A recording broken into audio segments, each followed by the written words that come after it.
Think batteries are just boxes that store power? What if I told you it takes nearly 375 tons of rock and over 528,000 gallons of water to produce a single electric vehicle battery? Or that 70% of the world's cobalt is mined under terrible conditions, sometimes by children? In this video, you'll learn not just how lead-acid and lithium-ion batteries are made, but also the environmental impact they leave behind. Ready for some shocking facts that will change the way you see batteries? Let's get started. Car batteries are the heart of modern vehicles. They power the engine start, fuel electrical systems, and in the case of hybrids or electric vehicles, are the primary energy source for motion. But let's dive into their origins. The story of batteries begins back in the 18th century. In 1800, Italian scientist Alessandro Volta invented the first chemical battery, known as the voltaic pile, a far cry from the rechargeable batteries we know today. The first rechargeable batteries were created by French physicist Gaston Planté in 1859. These were lead-acid batteries, and remarkably, they're still widely used in vehicles with internal combustion engines today. The modern production of car batteries is a complex, multi-step process that requires precision and strict quality control. Let's break down the details using the most popular types. Lead-acid and lithium-ion batteries. For lead-acid batteries, the primary materials include lead, lead dioxide, sulfuric acid as the electrolyte, and polypropylene for the casing. Lead is either mined from ore or recovered from used batteries. It's then purified and melted for further use.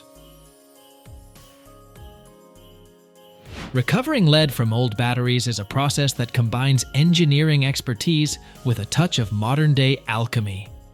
First, old batteries are dismantled, crushed in specialized machines, and sorted into lead, plastic, and electrolyte components.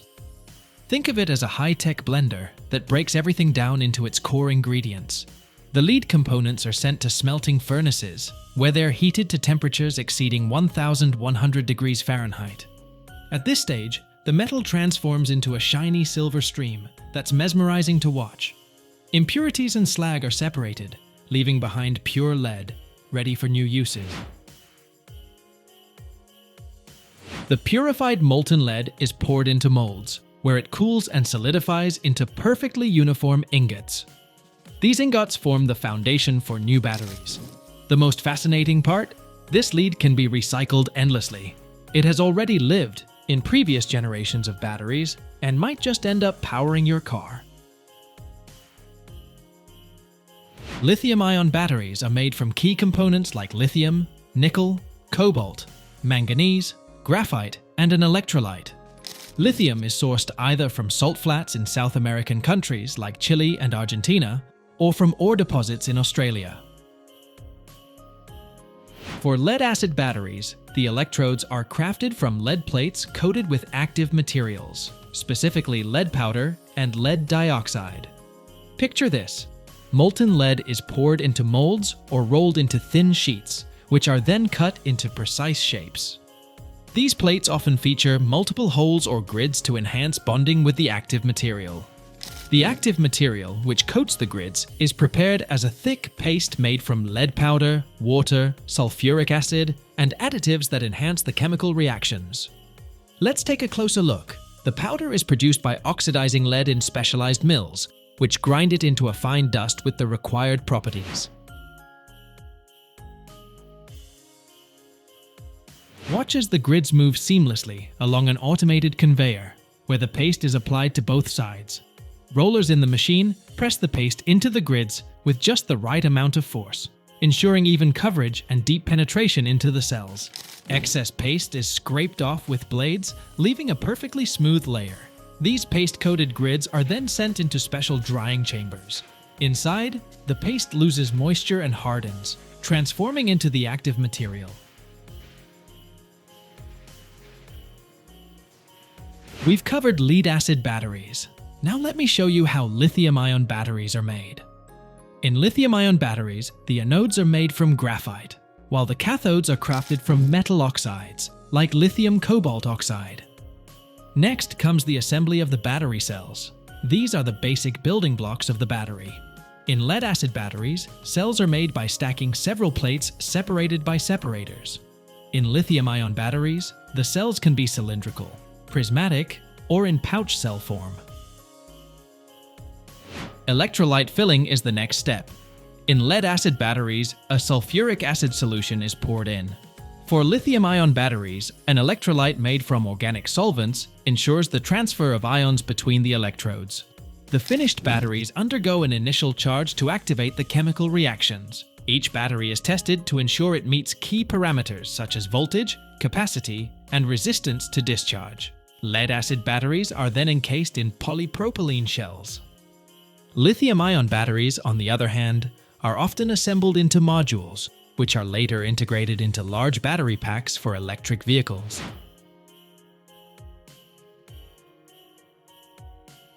Battery production is an energy-intensive process with significant environmental impacts. While lead can be smelted and reused, plastic casings are recycled into new shells, and the electrolyte is neutralized or processed. The situation with lithium-ion batteries, however, is far more challenging. Only about 5% of lithium-ion batteries are recycled. This is due to the complexity of extracting lithium, nickel, and cobalt.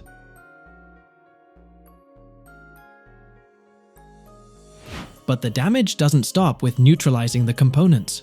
To produce a lithium-ion battery for an electric vehicle weighing about 1,100 pounds, it takes 550,000 pounds of rock and nearly 530,000 gallons of water. This depletes Earth's precious resources. Producing just one EV battery generates anywhere from 3 to 16 tons of carbon dioxide. Imagine that. This is the same amount a gas-powered car emits over 5 years of driving. And that's just from one battery. The most troubling issue, however, is cobalt mining. About 70% of the world's cobalt comes from the Democratic Republic of Congo, where workers, including children, labor under horrific conditions. According to Amnesty International, more than 40,000 children are involved in cobalt mining. To make matters worse, mining often destroys local ecosystems, leaving lasting environmental damage. Recycling lead-acid batteries in countries with low environmental oversight, such as India and China, presents its own set of dangers. Lead dust and acid emissions often escape into the air, creating toxic clouds that harm the health of hundreds of thousands of people.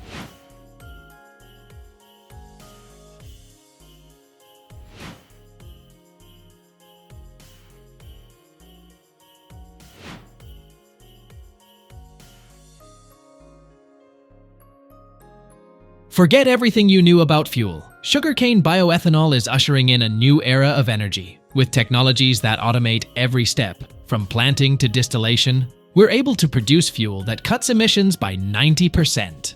In this video, we'll show you how simple sugarcane stalks could hold the key to an energy revolution.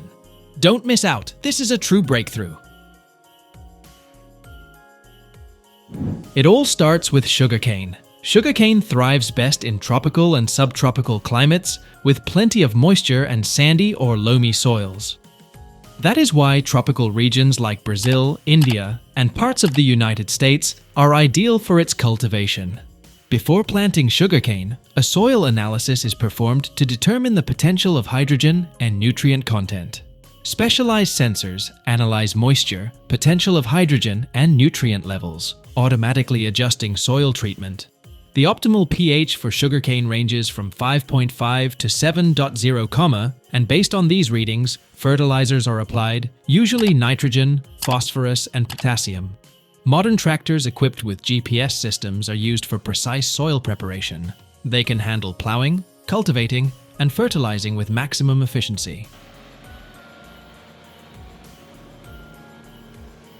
After preparing the soil, a simple variety of sugarcane is selected, one that is well suited for consistent yields. Automated planters sow the seeds at a distance of 3 to 5 feet apart and at a depth of 2 to 4 inches to ensure even growth. Workers use specialized sensors to monitor planting depth and row spacing, which increases efficiency by 20%. Next, drip irrigation is used. Modern irrigation systems are equipped with moisture sensors that automatically activate watering only when necessary. helping to conserve water. During the first few weeks, it is crucial to maintain adequate moisture for root development. Drip irrigation can reduce water usage by 30% while promoting better plant growth. Irrigation is controlled through programs that account for weather conditions, typically scheduled 2 to 3 times a week, depending on the weather. Harvesting typically takes place 12 to 18 months after planting, when the sugarcane stalks have reached their peak sugar content. It is important to conduct a sugar content analysis to determine the best time for harvest. Before the harvest begins, fields are assessed for the readiness of the sugarcane, taking into account plant maturity and the presence of any diseases. Once preparations are complete, harvesters take over. These harvesting machines are equipped with specialized heads that allow them to cut the sugarcane stalks without damaging the plants. The heads may use cutting mechanisms that operate by rotation or oscillation. Modern harvesters also come with sensors to monitor moisture levels and plant density, ensuring a more efficient and precise harvest. After harvesting, the sugarcane moves to the initial stage of processing, where it is cleaned and chopped. To prepare the raw material for extraction, the stalks are cut into short segments, about 6 to 8 inches long, followed by preliminary shredding. Shredded stalks are easier to extract juice from, making this step essential for increasing juice extraction efficiency. Specialized machines, shredders or hammer mills, are used, each with different cutting mechanisms such as teeth or knives. Shredders are equipped with cutting elements that ensure fast and even shredding of the sugarcane stalks, preventing irregular particle sizes. The processed sugarcane is fed into a shredding chamber where it is broken down into smaller pieces, typically ranging from 0.8 to 2 inches. This size optimization allows for ideal conditions for juice extraction.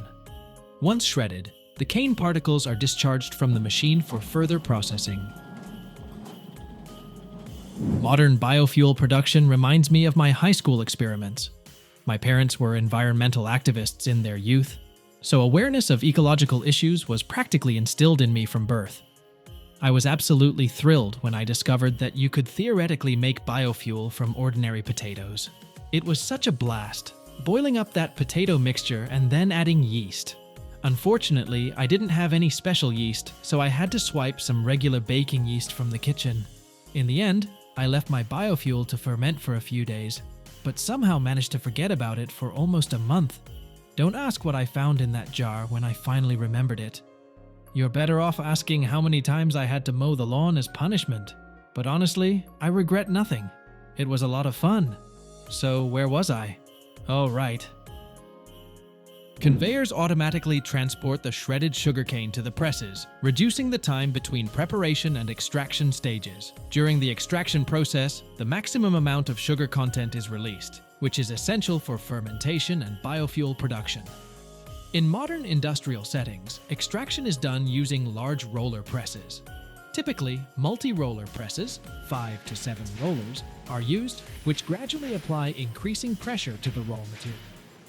The first rollers extract 60 to 70% of the juice, while the second and third stages allow for an additional 20 to 30% extraction. As each pressing stage reduces the moisture content of the material, the end result is a dry residue called bagasse, which is also utilized for energy needs.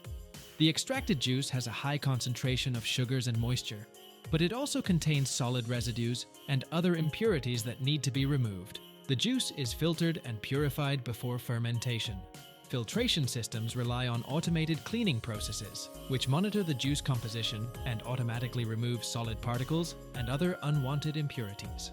The decanting and centrifugation processes are fully automated, efficiently separating the liquid from the solids. Speaking of bagasse, the solid residue left after extraction, it is used as biomass for energy production, burned to generate steam and electricity. I'm just amazed at how well thought out everything is. After filtration, the sugar juice is prepared for fermentation. It must be treated to create the ideal environment for the yeast, which will convert the sugars into ethanol. The juice is typically mixed with water to achieve the desired sugar concentration, which is usually around 12 to 18%. Special sensors monitor temperature, potential of hydrogen, and solution concentration in real time, ensuring consistency across all batches of juice sent to fermentation. Yeast, the biological catalyst of the fermentation process, is then added to the prepared solution.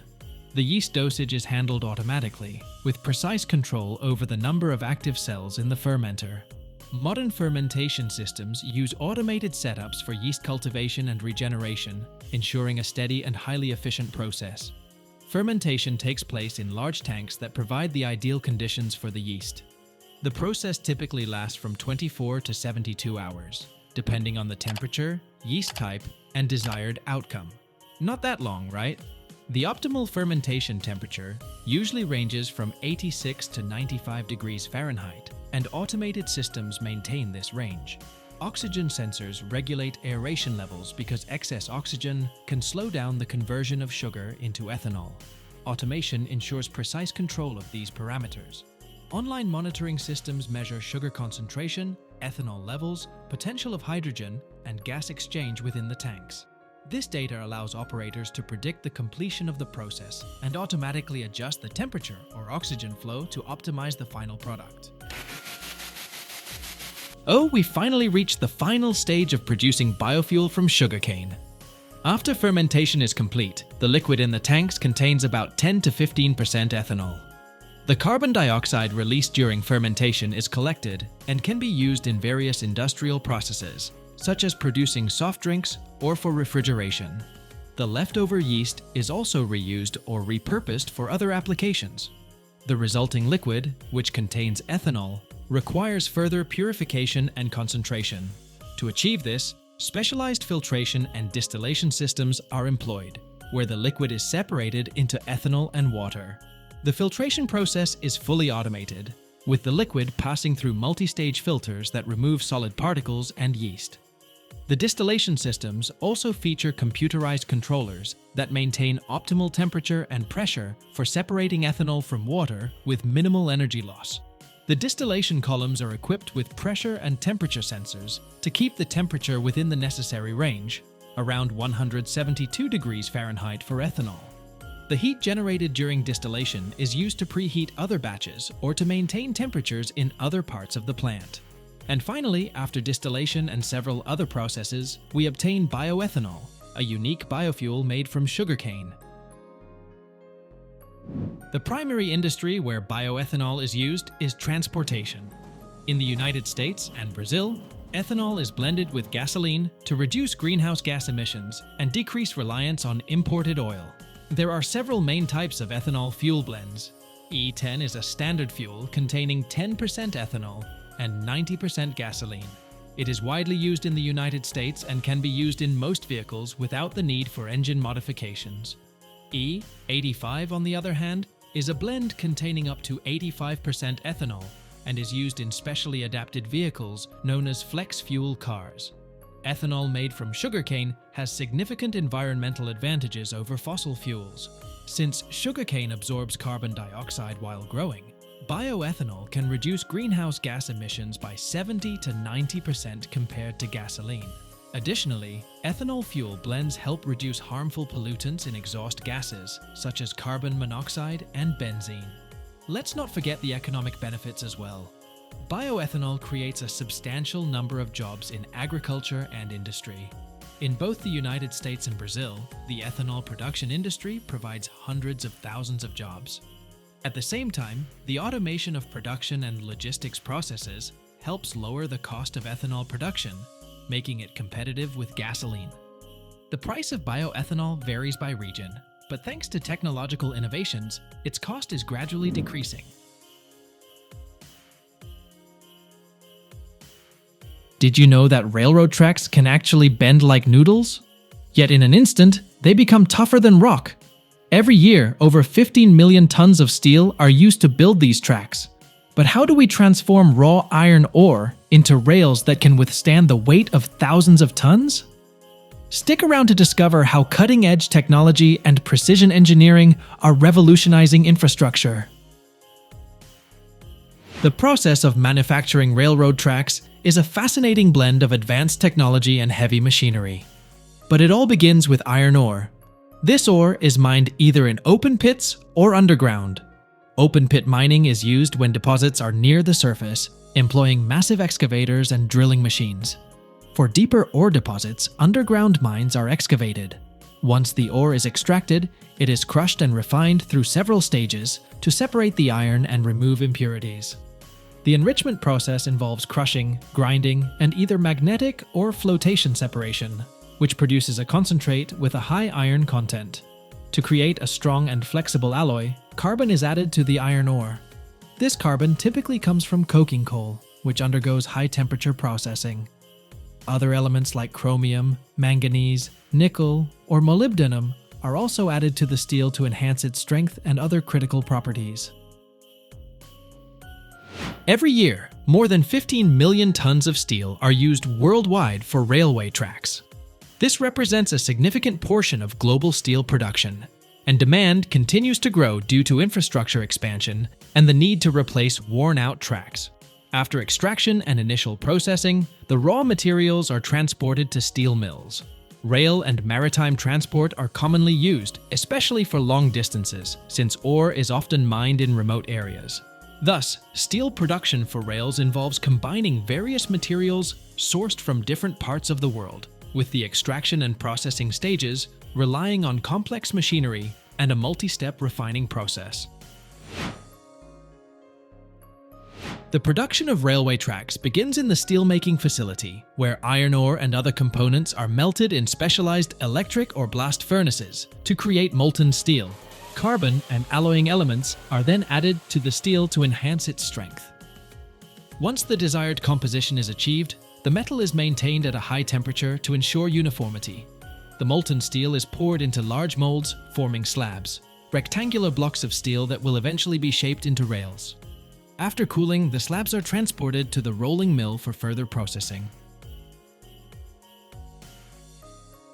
A rolling mill is a massive machine that shapes steel slabs into the desired form and size for rails. The slabs pass through a series of rollers, which gradually reduce their thickness and form the railhead, web, and base. The rails are rolled at temperatures exceeding 1,832 degrees Fahrenheit, making the metal more pliable. To increase the hardness and wear resistance of the rails, a heat treatment process is applied. The rails pass through cooling chambers where the temperature is gradually reduced, minimizing internal stress in the metal. Typically, 1 foot of rail weighs about 45 to 55 pounds, meaning a standard rail weighs approximately 3,858 pounds. A large steel mill can produce around 3,500 feet of rails per shift, roughly 10,000 feet per day. Once the rails are finished, they undergo thorough inspections for defects such as cracks, surface irregularities, or other damage. Specialized ultrasonic and X-ray techniques are used to ensure quality. After inspection, the rails are cut to standard lengths of approximately 1,000 inches, and their ends are machined for easier connection during installation. Once manufactured, the rails are transported to construction or repair sites. Trains specially designed for carrying long rails are typically used for this purpose. Freight cars secure the rails tightly to prevent any movement during transit. Laying railroad tracks is a complex process that requires the use of specialized machinery. First, the ballast, which serves as the foundation for the ties and rails, is leveled and compacted along the railway bed. This ballast is crucial for the stability of the tracks and for proper drainage. Ballast spreaders evenly distribute the crushed stone, creating a stable layer on which the ties and rails will be laid. Automatic tie-laying machines then place wooden or concrete ties on the prepared ballast base, ensuring they are spaced precisely. These machines are equipped with sensors to maintain an exact distance between the ties, which is essential for the stability of the future track. Railroad rails can last up to 30 years or more, depending on the volume of traffic and environmental conditions. However, on high-traffic routes, such as those used for freight trains, rails may wear out more quickly and require replacement every 10 to 15 years. Next, the rail laying machines take over, and oh my goodness, what a mesmerizing sight it is. When we think of rails, we usually picture something as rigid as stone, Yet during the laying process, they seem to bend under the influence of the machines, almost like rubber bands. In reality, this is due to the immense forces acting on them. When rails are first rolled out, they're heated to extremely high temperatures to make the steel more malleable and easier to shape. During installation, rails are sometimes reheated to prevent future thermal expansion, which gives them that seemingly softer, more pliable appearance. Specialized machines carefully lift, align, and position these long sections of rail as though they're weightless and not the solid, unyielding steel we know them to be. It's all thanks to precise manipulation and the illusion of flexibility, which cleverly conceals the incredible strength of the steel. This is one of those fascinating railway magic tricks, where raw power and advanced technology combine to create a spectacle that's as captivating as it is impressive. Workers then join the rails using specialized bolted or welded joints. Thermite welding or electric welding equipment is employed to create a seamless rail line, ensuring a smooth ride for trains. It's remarkable how much effort goes into making it possible for me to visit my favorite grandma, or for any office worker to commute to their job. To secure the rails to the ties, special fasteners are used to clamp them firmly in place. This ensures stability and prevents the rails from shifting under the weight of passing trains. Rails have the ability to freely expand and contract by a few millimeters for every 10 yards, depending on the temperature. As a result, when laying tracks, engineers take average annual temperatures into account. In some cases, the rails are even heated to a specific temperature during installation to minimize the effects of thermal expansion. Automatic fastening machines quickly install bolts or clips to connect the rails to the ties, significantly speeding up the process. Once the rails and ties are in place, specialized machines align the track by lifting or lowering the ties and adjusting the ballast beneath them. Thanks to laser sensors and computer control, these machines ensure precise track alignment, which is critical for safety. Other machines tamp the ballast, crushed stone, around the ties, providing a solid foundation. This reduces the risk of track shifting and enhances its resistance to vibrations. These machines are equipped with special tamping arms that dig deep into the ballast and compact it firmly around the ties. Rails are often made using a significant percentage of recycled steel, as steel retains its properties well during reuse. This helps reduce the need for new ore extraction and lowers the carbon footprint, contributing to a more sustainable production process.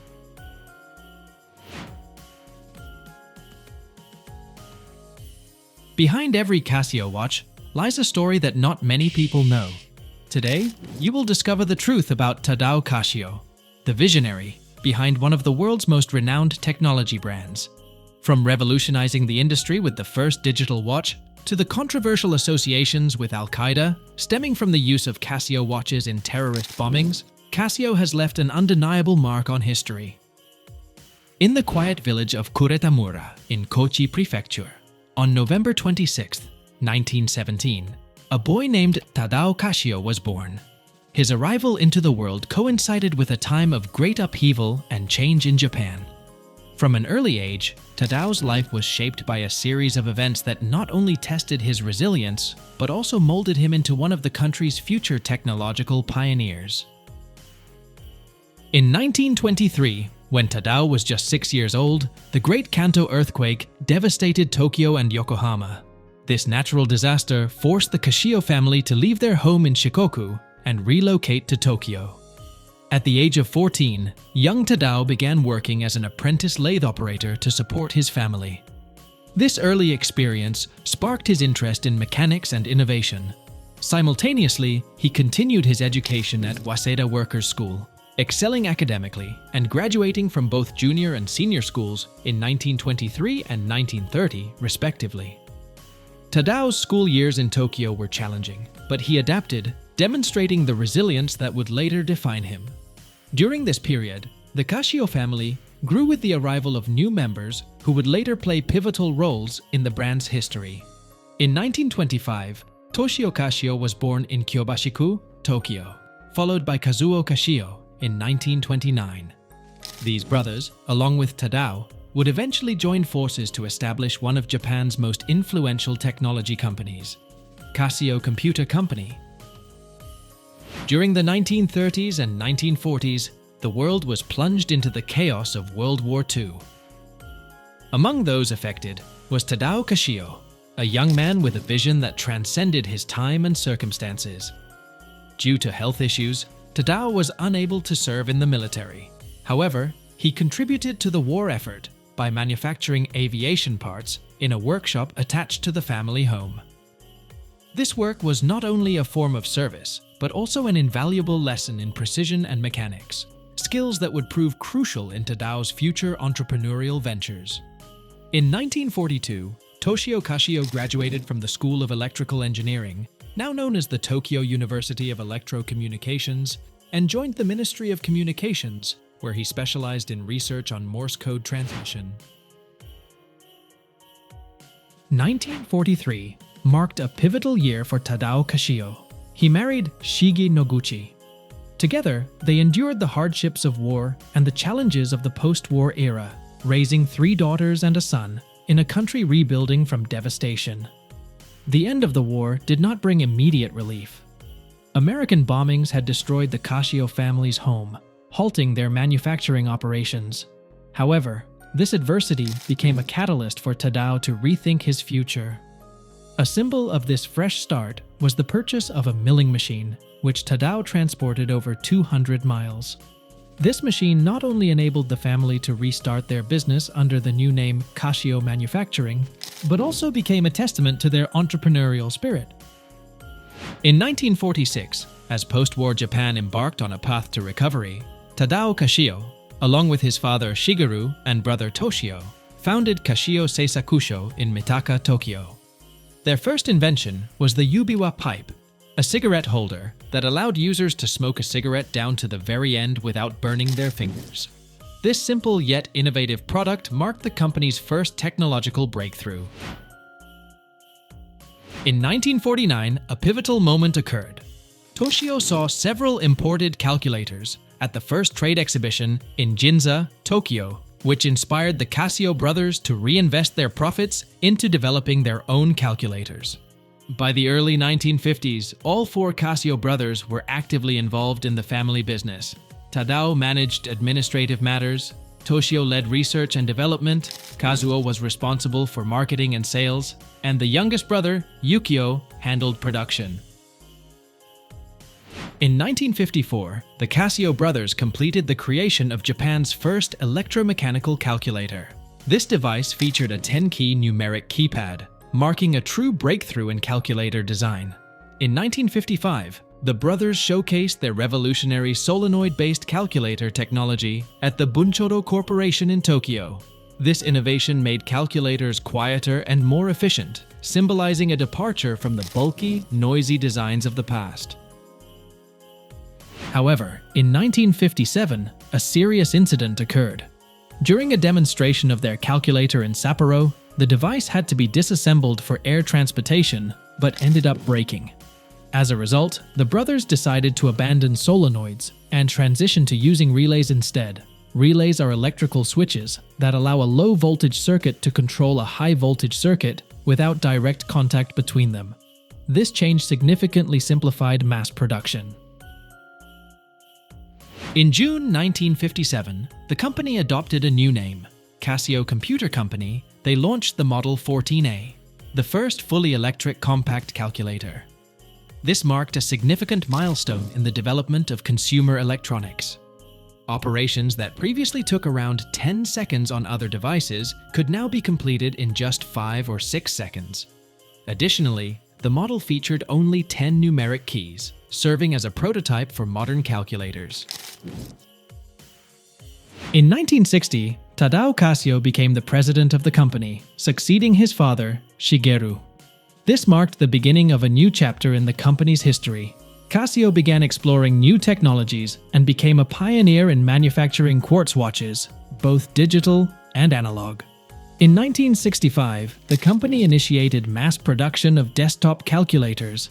By 1967, they had opened an office in Zurich to serve the European market, and later that same year expanded into the United States and Canadian markets. Quite remarkable persistence, wouldn't you agree? A major breakthrough came with the release of the Casio Mini in 1972. This was the first personal calculator model affordable for the average consumer. Within 10 months, 1 million units were sold. In 1974, the company introduced the Casiotron, one of the world's first quartz digital watches with an automatic calendar that accounted for months and leap years. During the 1980s, the company ventured into the music industry, launching electronic keyboard instruments such as the Casiotone 201, which revolutionized the music world. In 1983, the world was introduced to the G-Shock, a durable and long-lasting watch that became a global phenomenon. It was designed by Casio engineer Kikuo Ibe, with the goal of creating an unbreakable watch. The concept of the G-Shock was based on 3 key principles: the ability to withstand a fall from 10 meters, water resistance up to 10 bars, and a 10-year battery life. To this day, G-Shock watches remain the most popular product in Casio's lineup. Athletes, especially divers, swimmers, and climbers, rely on these watches. They endure low temperatures, feature scratch-resistant mineral glass, display moon phases and tidal patterns, synchronize time via radio signals, and operate flawlessly for 5 to 10 years. Additional features include a stopwatch, alarm, timer, backlight, and date display. More than 200 prototypes were developed before the DW5000C model was launched in April 1983. The watch quickly earned a reputation as the toughest in the world. The G-Shock also offered digital watch functions such as a stopwatch, countdown timer, alarm, backlight, and the option to toggle between 12-hour and 24-hour formats. In 1989, Casio released the iconic F91W watch, which became one of the most affordable digital watches in the world. It cost less than $20. The watch featured functions such as a stopwatch, an alarm signal, an automatic calendar, and a backlight. Its battery lasted up to 7 years, and it boasted an accuracy of about 30 seconds per month. However, the F91W also became a subject of controversy. In the 1990s, it was associated with use in terrorist devices due to its durability and affordability. As is often the case, when someone creates a device to improve lives, others find a way to use it against human life. After nearly 3 decades at the helm of the company, Tadao Casio passed leadership to his brother, Toshio. However, he remained an advisor and shared his expertise through various publications. The company continued to grow even after Tadao's passing in 1993, leaving behind a legacy of innovation and accessibility.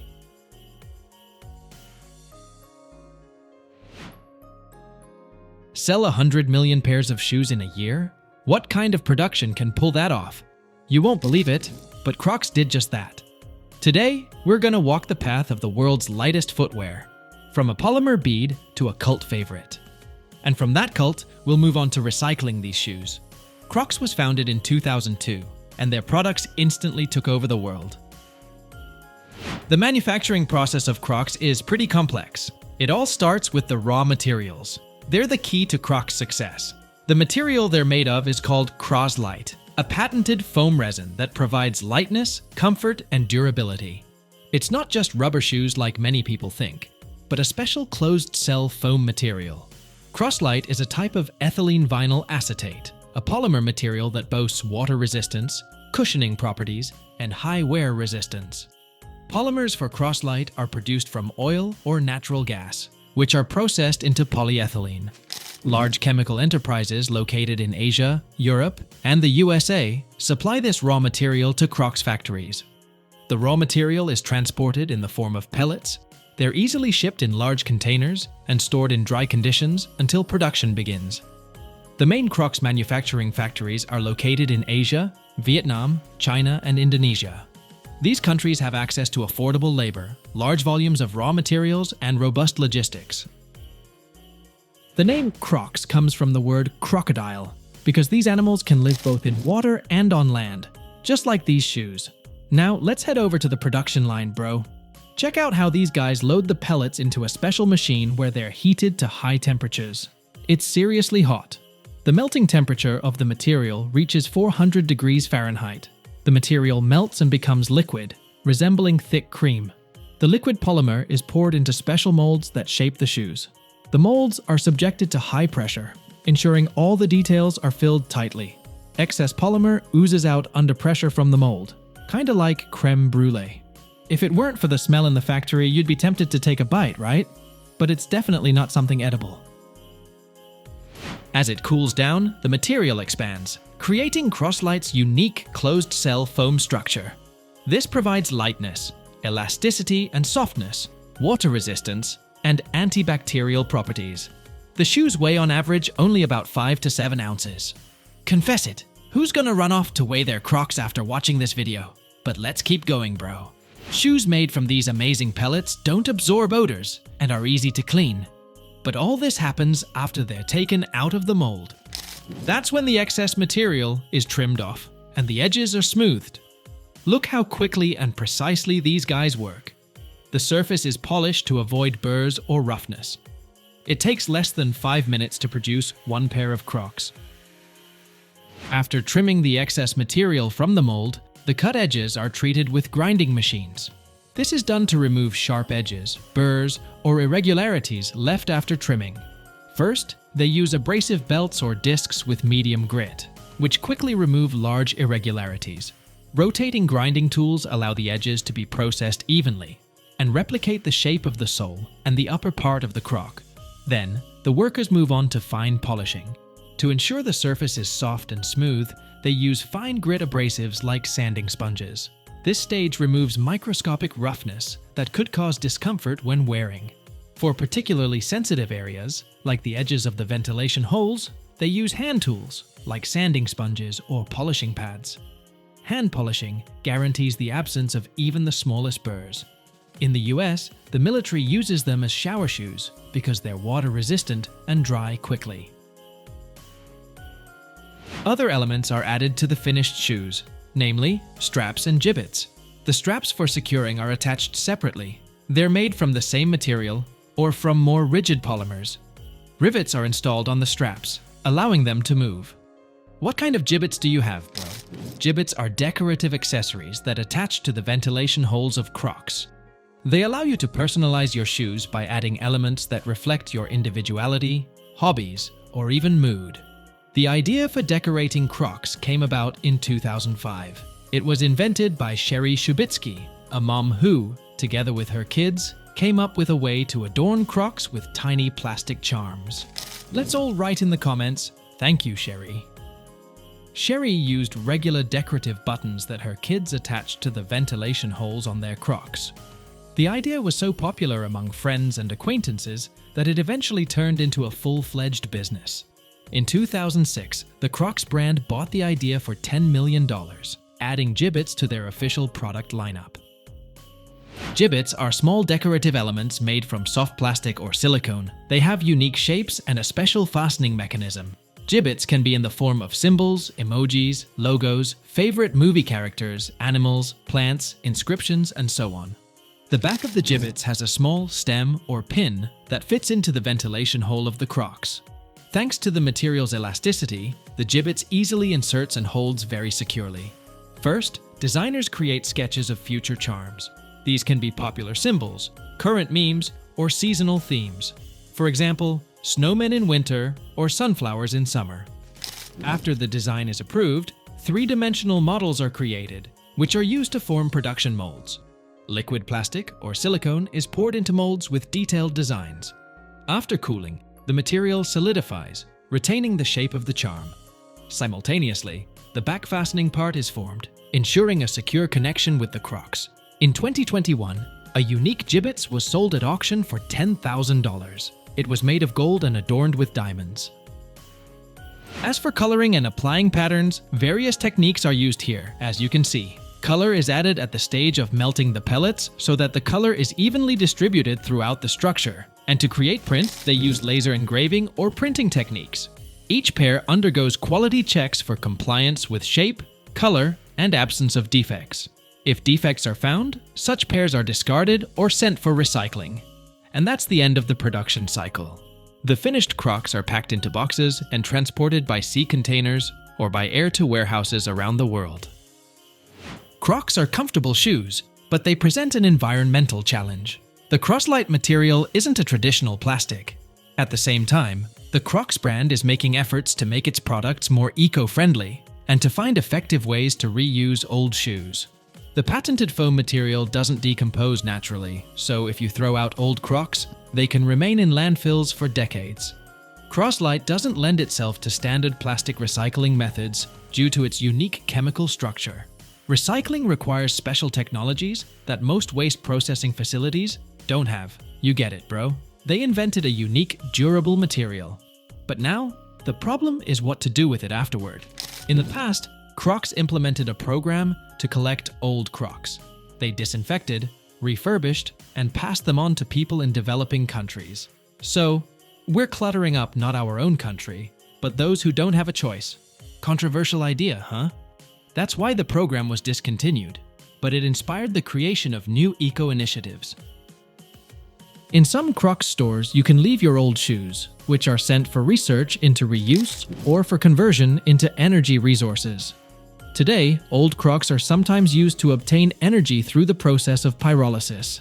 Croslite is burned in special furnaces, and the energy obtained is used for heat or electricity production. Admit it, that's a pretty good look. Also, after shredding, old Crocs can serve as the basis for new materials, such as rubber coatings for playgrounds, insulation material, or as construction or decorative elements.